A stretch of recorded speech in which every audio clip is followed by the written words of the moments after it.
رسول اللہ صلی اللہ علیہ وآلہ وسلم کی پیاری پیاری حدیث مبارکہ۔ Make sure you like and subscribe to my channel for more hadiths.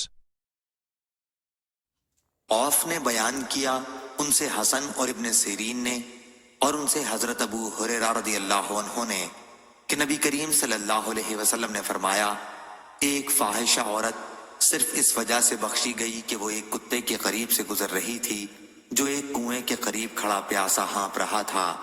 ایسا معلوم ہوتا تھا کہ وہ پیاس کی شدت سے ابھی مر جائے گا۔